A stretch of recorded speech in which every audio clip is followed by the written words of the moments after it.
আমরা simple past টেন্সটাকে আরো ভালো করে শেখার জন্য আরো একটা ভিডিও সিম্পল পাস্ট টেন্সের উপর আমরা নিয়ে এসেছি। সিম্পল পাস্ট টেন্সের বাংলা মানে সাধারণ অতীতকাল। নিয়মটা সাবজেক্টে পড়ে ভার্ব টু প্লাস অবজেক্ট।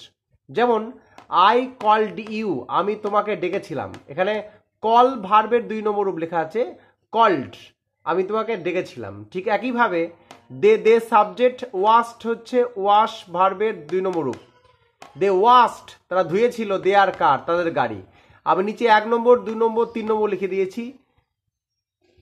এই টেন্সে ওয়াশ ভার্বের 2 নম্বর বসে, তাহলে দে ওয়াস্ট, দে আর কার। যদি এবার নেগেটিভ করি তাহলে ডিড নট দিয়ে করতে হয়। দে ডিড নট ওয়াশ দেয়ার কার, দে তারা, ডিড নট ওয়াশ মানে ধয়নি, দেয়ার কার তাদের গাড়ি।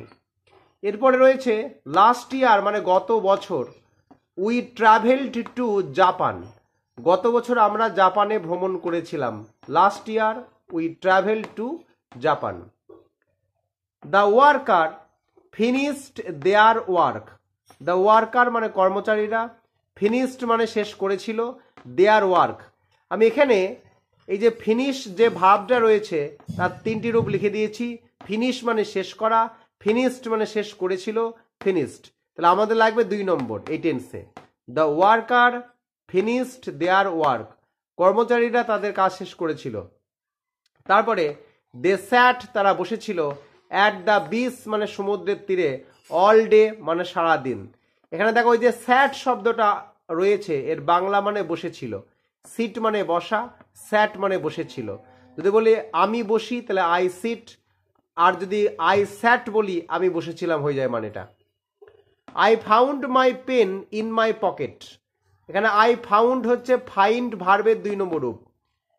আই ফাউন্ড মাই পেন, আমি আমার পেনটাকে খুঁজে পেয়েছিলাম, ইন মাই পকেট আমার পকেটে। দে ওয়েটেড, ওয়েট করা মানে অপেক্ষা করা, তোমরা সকলেই জানো।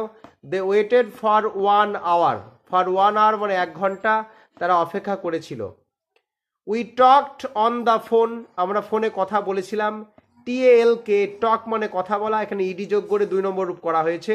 We talked on the phone, আমরা ফোনে কথা বলেছিলাম, ফর 20 মিনিটস 20 মিনিট ধরে। দে, এটা একটা নেগেটিভ সেন্টেন্স, তোমরা সকলেই জানো ডিড নট দিয়ে নেগেটিভ করতে হয় টেন্সে। They did not attend the party, তারা পার্টিতে যোগদান করেনি। ডিড নটের পরে আবার ভার্বের 1 নম্বর রূপ বসে। তাহলে সিম্পল পাস্ট টেন্সের যে নিয়মটা subject plus verb two plus object, সেই অনুসারে বাক্য তৈরি করতে হবে। আর বাক্যগুলি কেমনভাবে হয় সেটা আমি বলেছিলাম আমার প্রথম ভিডিওতেই, যে তারা গিয়েছিল, তারা ধুয়েছিল, তারা যোগদান করেছিল। নেগেটিভ হয় তারা যোগদান করেনি, তারা আসেনি, তারা খায়নি, তারা যায়নি, তারা লেখেনি, তারা পরিশ্রম করেনি। এই ধরনের বাক্যগুলি এই সিম্পল পাস্ট টেন্সে হয়। আরও কতগুলি উদাহরণের মাধ্যমে আমি এই টেন্সটা তোমাদের সামনে তুলে ধরলাম।